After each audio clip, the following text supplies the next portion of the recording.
एक इंटरेस्टिंग चीज नोटिस की है ब्रॉन्ज एरा बॉडी बिल्डर्स में, उनके आर्म्स अमेजिंग थे, शोल्डर्स भी बहुत अच्छे थे, उनके लेग्स भी ठीक थे, लेकिन एक ऐसा मसल था जो सरप्राइजिंगली फ्लैट था, उनकी चेस्ट। और अगर तुम आज के बॉडी बिल्डिंग स्टैंडर्ड से इन लोगों को कंपेयर करोगे तो फिर ये बहुत अजीब सा दिखेगा। तो अब क्वेश्चन ये है कि ऐसा क्यों था? क्या उनके जेनेटिक्स अच्छे नहीं थे, या उनको चेस्ट ट्रेन करना आता ही नहीं था, या फिर बॉडी बिल्डिंग उस टाइम एक कंप्लीटली डिफरेंट तरह की फिलॉसफी फॉलो कर रही थी? आज हम इन्हीं सारी चीजों के ऊपर बातचीत करने वाले हैं, क्योंकि सच ये है कि ओल्ड स्कूल बॉडी बिल्डर्स के पास कोई बहुत फैंसी मशीन्स नहीं थी, लेकिन उनके पास प्रिंसिपल्स थे। और आज मैं तुम्हें उन्हीं सारे प्रिंसिपल्स को सिंपल वे में समझाने वाला हूं। सबसे पहला पॉइंट ये है कि वो किस तरह के एस्थेटिक्स को चेज कर रहे थे। यूजीन सैंडो शेप बॉडी बिल्डिंग स्टैंडर्ड्स। ये जो यूजीन सैंडो का नाम है, ये तुम्हें इस पूरे वीडियो के अंदर अच्छे से याद करके रखना होगा, क्योंकि ये एक तरह का मेन कैरेक्टर है। Inspired by Greek and Roman statues had strong arms, shoulders, abs, but flat chest. Eugene sando inspired हुए थे ग्रीक एंड रोमन स्टैच्यूज से। अगर तुमने ग्रीक के वो स्टैच्यूज देखे होंगे तो फिर तुमने उनकी फ्रेम देखी होगी कि किस तरह से उनके एब्स थे, कैसी चेस्ट थी, किस तरह के शोल्डर्स थे, अच्छे आर्म्स थे, एंड उनका लुक भी बहुत अच्छा था। इस तरह की चीजों को देखकर यूजीन सैंडो इंस्पायर हुए थे, एंड फिर उन सारे ही स्टैच्यूज में एक चीज कॉमन थी। आर्म्स बहुत अच्छे थे, शोल्डर्स भी अच्छे थे, एब्स भी अच्छे थे, लेकिन जो चेस्ट थी वो बहुत फ्लैट थी। Chest stayed level with abs, not popping out. Chest का जो लेवल था वो एब्स के साथ थोड़ा सा मिलता था। अगर तुम कभी जिम नहीं जाओगे और फिर बस तुम्हारा बॉडी फैट परसेंटेज अगर तुम ड्रॉप कर देते हो, तो फिर तुम एक चीज नोटिस करोगे कि तुम्हारी चेस्ट एंड तुम्हारे एब्स एक सीधी लाइन में आ जाएंगे। लेकिन जो भी प्रोफेशनल बॉडी बिल्डर्स होता है, जो भी बंदा अच्छे से जिम करता है, तो फिर उसकी अगर तुम चेस्ट एंड एब्स देखोगे तो फिर उसकी चेस्ट थोड़ी सी बाहर निकली हुई होगी एंड एब्स थोड़े से अंदर होंगे, क्योंकि एब्स भी एक मसल है, उसको अगर तुम ट्रेन करोगे तो फिर वो थोड़ा सा पॉप तो होगा ही। Early body builders copied these proportions. जो भी अर्ली बॉडी बिल्डर्स थे, उन सभी लोगों ने ये जो ग्रीक एंड रोमन स्टैच्यूज थे उनके प्रोपोर्शंस को कॉपी किया था। उसकी वजह से उनकी फिजिक कुछ इस तरह की दिखती थी। उस रीजन की वजह से उनकी चेस्ट भी फ्लैट हो गई थी, because Greek and Roman statues की चेस्ट भी फ्लैट थी। Influence of Eugene sando, father of modern body building. अब ये चीज सुनकर तुम्हें पता चल गया होगा कि यूजीन सैंडो असल में बॉडी बिल्डिंग की दुनिया में कितना इंपॉर्टेंट रोल प्ले किया है। Organise the first body building competition. सबसे पहला body building competition Eugen Sandow ने ऑर्गेनाइज किया था, जो एक बहुत अच्छी बात है। लेकिन यही चीज है जो फ्लैट चेस्ट तक हमें लेके जाने वाली है। Judged physique based on classical statue proportions.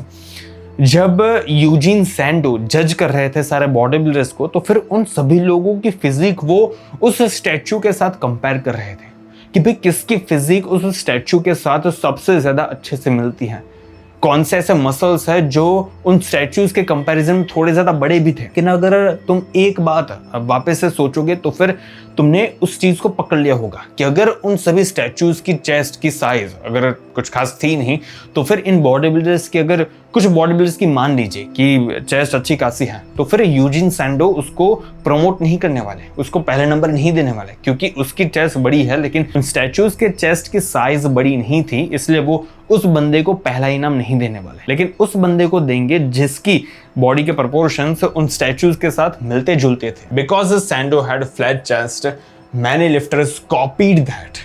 Because Eugen Sandow एक तरह के बॉडी बिल्डिंग दुनिया के फादर थे, इसलिए जो भी अपकमिंग बॉडी बिल्डर्स थे वो भी यूजीन सैंडो को एक तरह का इंस्पिरेशन मानते थे। अब यूजीन सैंडो की फिजिक इस तरह की थी जिसमें उसकी चेस्ट कुछ खास दिखती नहीं थी, तो फिर ये ऑब्वियस है कि बाकी सारे जो भी उसके शिष्य होंगे वो भी अपनी चेस्ट को कुछ खास ग्रो करने के अंदर मेहनत नहीं डालेंगे, क्योंकि उनको यूजीन सैंडो जैसी फिजिक चाहिए। इसलिए ये दो ऐसे फैक्टर्स है जिसकी वजह से ब्रॉन्ज एरा के बॉडी बिल्डर्स की चेस्ट फ्लैट दिखती थी। तीसरी चीज है lack of proper chest exercises. Training equipments were limited. जो भी ट्रेनिंग के इक्विपमेंट्स थे वो ब्रॉन्ज एरा के अंदर बहुत लिमिटेड थे। Only barbells and dumbbells were available. सिर्फ बारबल्स एंड डंबल्स ही अवेलेबल थे। अभी अगर तुम जिम में जाओगे तो फिर 1000 अलग अलग तरह की मशीन्स तुम्हें दिखेगी, जिसके अंदर तुम सभी मसल्स को डिफरेंट तरीके से तुम ट्रेन कर पाओगे। लेकिन उस जमाने में इस तरह की फैसिलिटीज थी नहीं। अब मान लीजिए कि तुम भी जिम जाना शुरू करते हो एंड अगर तुमने एक अच्छा स्ट्रक्चर्ड प्लान फॉलो नहीं किया, तो फिर चाहे तुम्हारे पास 1 लाख पर महीने वाली बहुत अच्छे फैंसी जिम की मेंबरशिप भी क्यों नहीं होगी, उससे कुछ फर्क नहीं पड़ने वाला, क्योंकि तुम्हारे पास एक स्ट्रक्चर नहीं है। इसलिए अगर तुम्हें एक बहुत अच्छी फिजिक बनानी है तो फिर तुम्हें पता होना चाहिए कि जिम के अंदर किस तरह की एक्सरसाइजेस करनी चाहिए और एक्सरसाइजेस को किस तरह से परफॉर्म करना चाहिए, रैप रेंज एंड सेट्स कितने करने होते हैं, वॉल्यूम कितना करना होता है। ये सारी चीज़ें अगर तुम्हें पता होगी कि जिम में जाकर किस तरह से करनी होती है तो ही तुम असल में एक बहुत अच्छी फिजिक बना पाओगे। अगर तुम्हें इस तरह का एक स्ट्रक्चर चाहे तो फिर उसके लिए द स्किनिफाइड एस्केप ब्लूप्रिंट कोर्स तुम्हारे लिए परफेक्ट रहेगा। उसके लिंक तुम्हें डिस्क्रिप्शन में मिल जाएगी एंड ट्रस्ट मी, वो कोर्स तुम्हें बहुत पसंद आएगा। अगर यकीन ना हो रहा हो तो फिर बस डिस्क्रिप्शन में दी हुई लिंक के ऊपर जाकर क्लिक करो एंड देखो कि चैप्टर्स के नेम्स किस तरह के हैं। सिर्फ नाम देखकर तुम्हें पता चल जाएगा कि ये कोर्स तुम्हारे लिए कितना वैल्यूएबल है। इसलिए उस कोर्स को आज ही देख लेना ताकि तुम एक बेहतर स्ट्रक्चर फॉलो कर सको जिम के अंदर, ताकि तुम्हारी ड्रीम फिजिक तुम जल्दी हासिल कर सको। नो बेंचेस, रैक्स और मशीन्स। कोई बेंचेस नहीं थी, कोई रैक्स की मशीन नहीं थी जिस पर तुम वेट्स रख सकते हो एंड फिर तुम्हें अगर उसके ऊपर उठाकर स्क्वाट्स मारने हो तो फिर तुम वैसे कर पाओगे। एंड कोई भी मशीन्स भी नहीं थी। ये तीनों ही इंपॉर्टेंट चीज़ें हैं जो जिम में होनी चाहिए ताकि तुम अच्छे से मसल्स बिल्ड कर सको। अब उस ज़माने में शायद किसी जिम में होगी, लेकिन वो फिर बहुत महंगा जिम होगा या तो फिर वो मशीन्स वाइडली अवेलेबल नहीं होगी। Most exercises started from floor. अब इसका मतलब ये है कि अगर तुम्हें जो भी डंबल्स होंगे वो ज़मीन पर से ऊपर उठाने होंगे, इस तरह से तुम्हें सारी एक्सरसाइजेस को परफॉर्म करना होता था। एंड तुम समझ पाओगे कि वो चीज़ कितनी मुश्किल होगी, क्योंकि अगर तुम बहुत ताकतवर बनने लगते हो धीरे धीरे करके तो फिर तुम्हें बहुत भारी वजन ज़मीन पर से उठाना पड़ेगा एंड फिर तुम कोई एक पर्टिकुलर एक्सरसाइज कर पाओगे। सिर्फ उस वजन को उठाने में ही तुम्हारी अच्छी खासी स्ट्रेंथ चली जाती है, इसलिए ये भी एक नेगेटिव फैक्टर था। चौथी चीज है overhead press dominated training. Overhead presses बहुत करते थे उस जमाने के लोग। Most pressing movements were standing overhead press. जो भी प्रेसिंग मूवमेंट्स थे उसमें से most of the pressing movements shoulders के लिए ही थी। इसका मतलब यह है कि उन लोगों को कुछ खास नॉलेज थी नहीं कि वो किस तरह से अपनी चेस्ट को भी प्रॉपर्ली ट्रेन कर सके। उनका जो मेन फोकस था वो उनके आर्म्स पर था, उनके शोल्डर्स पर था एंड उनके एब्स पर था, क्योंकि वो जो भी ग्रीक के स्टैचूज थे उन स्टैचूज के ये जो सर्टेन मसल्स थे वो ज़्यादा अच्छे से पॉप हो रहे थे। Great for shoulders. अब जो स्टैंडिंग ओवरहेड प्रेस मूवमेंट है वो शोल्डर्स के लिए बहुत अच्छी एक्सरसाइज है, but minimal stimulus for chest development. लेकिन अगर तुम शोल्डर्स को ट्रेन करोगे तो फिर उसकी वजह से चेस्ट कुछ खास ग्रो होने नहीं वाली। एंड ये चीज़ बहुत इंपॉर्टेंट है। सभी चीज़ों को अच्छे से समझने के बाद हम लोग जानेंगे कि इन लोगों ने कितनी मिस्टेक्स की थी एंड कौन सी अच्छी चीज़ें की थी जिसकी वजह से हमें प्रैक्टिकल नॉलेज मिलेगी जो हम रियल लाइफ में अभी आज के ज़माने में अप्लाई कर पाएंगे। Results strong shoulders but flat chest. इन सारी मूवमेंट्स की वजह से, ओवरहेड प्रेसेस करने की वजह से उन लोगों के शोल्डर्स तो अच्छे खासे डेवलप होने लग गए थे, लेकिन उनकी चेस्ट कुछ खास ग्रो नहीं हो रही थी, बिकॉज उनको पता ही नहीं था कि किस तरह से चेस्ट के ऊपर प्रॉपर स्टिमुलस लाया जाए। इसका मतलब ये है कि ऐसा नहीं था कि उनको चेस्ट ट्रेन करनी पसंद नहीं थी या तो फिर उनके जेनेटिक्स बेकार के थे। उनका लिटरली स्टैंडर्ड ही इस तरह का था कि उनको चेस्ट डेवलप करनी ही नहीं थी। इसके अंदर जेनेटिक्स का फैक्टर तो कुछ आता ही नहीं है। पांचवी चीज है limited horizontal presses. Only chest exercises Sando recommended was push-ups। सिर्फ एक एक्सरसाइज सैंडो ने रिकमेंड की थी चेस्ट के लिए और वो है पुशअप्स। पुशअप्स अगर तुमने कभी किए होंगे तो फिर तुम्हें पता होगा कि वो एक बहुत अच्छी एक्सरसाइज है, लेकिन पुशअप्स से बहुत अच्छी चेस्ट डेवलप करना बहुत मुश्किल है। अब सैंडो की भी अगर तुम चेस्ट देखोगे तो फिर तुम्हें पता होगा कि नहीं अच्छी है। ऐसा नहीं लगता कि उसने पूरी ज़िंदगी में कभी भी चेस्ट को ट्रेन ही नहीं किया। ऐसा लगता है कि उसने किया होगा, लेकिन ये भी ऑब्वियस दिखता है कि उसको चेस्ट ट्रेन करनी आती नहीं है। क्योंकि पुशअप्स में दिक्कत यह है कि जब भी तुम इस तरह की मूवमेंट करते हो जिसके अंदर प्रोग्रेसिव ओवरलोड करना थोड़ा सा मुश्किल होता है, तो फिर एक सर्टेन जगह पे आके तुम्हारी जो डेवलपमेंट होती है उस मसल के लिए वो रुक जाती है। पुशअप्स में वही सीन होता है। अगर तुम पुशअप्स करोगे, रोज पुशअप्स करोगे, थोड़े रिपीटेशंस में इंक्रीज करते जाओगे, फिर भी ऐसे चांसेस है कि तुम्हारी चेस्ट एक समय पर आके रुक जाएगी एंड वो कुछ खास डेवलप नहीं होगी। Later came the floor press. Problem limited range of motion. उसके बाद फ्लोर प्रेस करके एक एक्सरसाइज आई थी जिसके अंदर तुम लिटरली ज़मीन पे लेट के प्रेसिंग मूवमेंट परफॉर्म करते हो, लेकिन उसमें दिक्कत यही है कि उसका जो रेंज ऑफ मोशन होता है वो कुछ ज़्यादा ही छोटा होता है। नो स्ट्रेच फॉर प्रेस, कुछ खास स्ट्रेच मिलता नहीं है, क्योंकि जैसे ही तुम बार को नीचे लेके आओगे तो फिर तुम्हारे जो एल्बोज होंगे वो ज़मीन पर टच हो जाएंगे, जिसकी वजह से तुम ज़्यादा नीचे लेके नहीं जा पाओगे उन वेट्स को, एंड उसकी वजह से तुम्हारी चेस्ट के ऊपर कुछ खास स्टिमुलस आएगा नहीं। एंड तीसरी बेकार की चीज़ थी फ्लोर प्रेसेस के अंदर, एंड वो है लेस चेस्ट एक्टिवेशन। उसके अंदर चेस्ट थोड़ी सी कम ही एक्टिवेट होती है बिकॉज उसका रेंज ऑफ मोशन कम है एंड उसके अंदर स्ट्रेच नहीं मिलता। Momentum technique reduced chest work. अब हम लोग मोमेंटम की बात करते हैं। मोमेंटम ऐसा नहीं है कि हम लोग ही नया नया शुरू करने लगते हैं हमारी फिटनेस जर्नी के अंदर, उस जमाने में भी बॉडी बिल्डर्स करते थे। लिफ्टर्स यूजुअली बेली टॉस और hip thrust and floor press. वो लोग वो जो फ्लोर प्रेस है उसको इस तरह से करते थे कि वो बारबेल को अपनी नेवल के पास रखते थे एंड फिर उसको ऊपर लेके जाते थे। अब इसके अंदर वो लोग अपने हिप्स को भी थोड़ा सा इस्तेमाल करने लगते थे।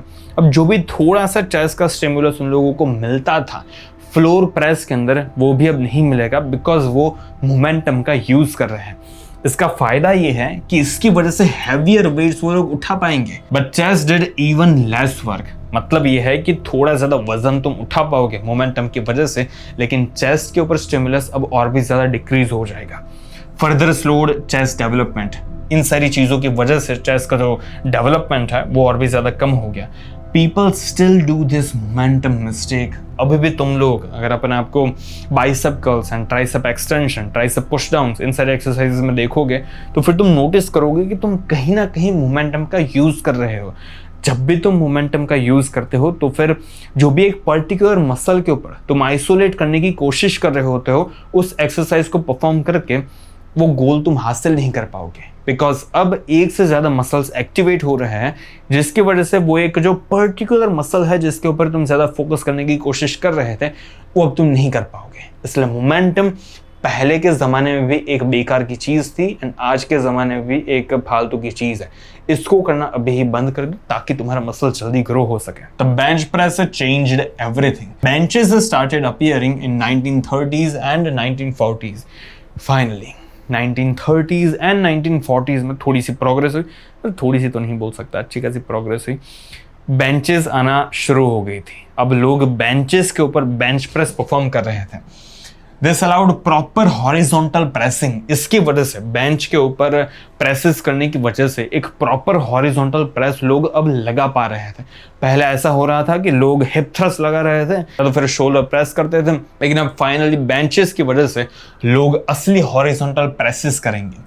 Full range of motion for chest, इसकी वजह से चेस्ट ज्यादा ग्रो होगी। Soon after silver era body builders developed huge chest. जो भी सिल्वर एरा के बॉडी बिल्डर्स है जैसे कि स्टीव रीव्स, उनकी अगर तुम चेस्ट देखोगे तो फिर वो अच्छी खासी थी। इसलिए ब्रॉन्ज एरा के बाद जितने भी बॉडी बिल्डर्स आए थे उन सभी लोगों की चेस्ट अच्छी खासी ही थी बिकॉज तब बेंचेस एग्जिस्ट करने लग गई थी। अब हमें ये जानना है कि उन लोगों के पास से हम लोग सीख क्या सकते हैं। सबसे पहली चीज ये है, इवन ये जो हमारे भाई साहब थे यूजीन सैंडो, इनकी भी एक गोल फिजिक थी। उनको ग्रीक स्टैचू जैसी फिजिक बनानी थी। अगर मैं अभी तुम्हें पूछूंगा कि तुम्हें किस तरह की फिजिक बनानी है तो फिर तुम्हें पता है कि तुम्हें कैसी फिजिक चाहिए। तुम सिर्फ डेविड लेड का नाम नहीं ले सकते, तुम्हें पता होना चाहिए कि डेविड लेड एक सर्टेन तरह की फिजिक थी उसकी, लेकिन सेम टू सेम फिजिक तुम नहीं बना सकते। तुम्हें इस तरह का गोल रखना होगा कि ठीक है मेरे एब्स कुछ इस तरह के दिखते हैं, बाइसेप थोड़े से ऐसे हैं, हाइट ऐसी है, सर्टेन पोजेस में मैं कैसा दिखूंगा। आज से 4-5 साल बाद मेरी फिजिक किस तरह की होगी। इस तरह का अगर तुम गोल रखोगे, इस तरह का अगर तुम इमेजिनेशन करोगे तो फिर चांसेस है कि तुम ज़्यादा अच्छे से जिम में जा पाओगे एंड तुम्हें थोड़ा ज़्यादा मोटिवेटेड फील होगा, क्योंकि अब तुम्हारे पास एक एंड गोल है, जो एक बहुत अच्छी चीज़ है। Train according to your goals, not according to influencers. जो भी इन्फ्लुएंसर्स होते हैं उनके गोल्स के अकॉर्डिंगली तुम्हें वर्कआउट एंड डाइट फॉलो करने की कोई ज़रूरत नहीं है। शायद ऐसा हो सकता है कि वो लोग प्रोफेशनल बॉडी बिल्डर्स हैं, उनका धंधा चलता है बॉडी बिल्डिंग की वजह से, इसलिए वो लोग श्रेडेड रहते हैं पूरे साल। तुम्हारा धंधा नहीं चलता, तुम्हें कोई 1-2 लाख रुपए नहीं देने वाला 3-4 रील्स बनाने के लिए। इसलिए तुम एग्जैक्टली उनके जैसा डाइट फॉलो नहीं कर सकते, उनके जैसे वर्कआउट फॉलो नहीं कर सकते, उनके जितना कार्डियो नहीं कर सकते, क्योंकि तुम्हारे पास और भी चीज़ें हैं करने के लिए। लेकिन तुम एक तरह का गोल फिर भी रख सकते हो कि ठीक है, वो लोग अपनी चीज़ कर रहे हैं, लेकिन फिर भी तुम एक गोल रख सकते हो कि मैं एटलीस्ट इस तरह की फिजिक तो बना सकता हूँ, मैं एटलीस्ट रोनाल्डो जैसी फिजिक बना सकता हूँ, मैं एटलीस्ट थोड़ी एथलीट टाइप फिजिक बना सकता हूँ, मैं थोड़ा सा फिट हो सकता हूँ। इस तरह की चीज़ें तुम कर सकते हो। Join a good gym. एक अच्छा जिम तुम्हें ज्वाइन करना होगा जिसके अंदर ज़्यादा अच्छी मशीन्स हो, ताकि तुम अपने मसल्स को प्रॉपरली टारगेट कर सको। एक जिम के अंदर अगर एक अच्छी लेग प्रेस की मशीन नहीं है तो फिर किस तरह से तुम अपने लेग्स को प्रॉपरली ट्रेन करोगे? लेग एक्सटेंशन की मशीन नहीं है, फिर क्या करोगे तुम? इसलिए सर्टेन मशीन्स का होना ज़रूरी है। Don't leave good looking muscles like traps and forearms. Traps and forearms एक बहुत गुड लुकिंग मसल्स हैं, इनको स्किप करने की कोई ज़रूरत नहीं है। जितना हो सके उतना इन दोनों ही मसल्स के ऊपर फोकस करो। ट्रैप्स की वजह से तुम्हारी फ्रेम ज़्यादा ह्यूज दिखेगी, जो एक बहुत अच्छी बात है। जब तुम्हारे ट्रैप्स अच्छे खासे डेवलप हो जाएंगे तब तुम्हें पता चलेगा कि ट्रैप्स कितने इंपॉर्टेंट होते हैं। फोरआर्म्स की वजह से इवन जब तुम इस तरह के ओवरसाइज टी शर्ट पहनोगे, शर्ट पहनोगे, फिर भी बाहर अगर तुम निकलोगे तो फिर अच्छा फील होगा तुम्हें कि नहीं भाई फोरआर्म्स तो है, एटलीस्ट बॉडी दिख तो रही है। लोग भी तुम्हें बोलेंगे कि नहीं भाई तुम्हारे फोरआर्म्स अच्छे हैं, जिम जाता होगा ये बंदा। इस तरह से अगर तुम्हें अच्छे फोरआर्म्स चाहिए, अच्छे ट्रैप्स चाहिए, तो फिर उनके ऊपर भी अच्छे से फोकस करना, इनको स्किप मत करना। एंड याद रखना, जिम में जाके एक स्ट्रक्चर होना बहुत इंपॉर्टेंट है, एंड उसके साथ साथ किचन में भी एक स्ट्रक्चर होना चाहिए। अगर तुम्हें अपनी लाइफ के अंदर स्ट्रक्चर चाहिए, जो एक बहुत इंपॉर्टेंट चीज़ होती है स्पेशली एक अच्छी फिजिक बनाने के लिए, तो फिर वो स्ट्रक्चर मैं तुम्हें दे सकता हूँ the skinny fat escape blueprint course के अंदर। अगर तुमने वो कोर्स चेकआउट कर लिया तो फिर एक स्ट्रक्चर आ जाएगा तुम्हारी लाइफ में, जिसकी वजह से तुम्हारी ड्रीम फिजिक ज़्यादा करीब आ जाएगी। उस कोर्स को चेकआउट करना भूलना मत, लिंक तुम्हें डिस्क्रिप्शन में मिल जाएगी। आज के लिए इतना ही। अगर ये वीडियो पसंद आया है तो लाइक एंड सब्सक्राइब कर देना।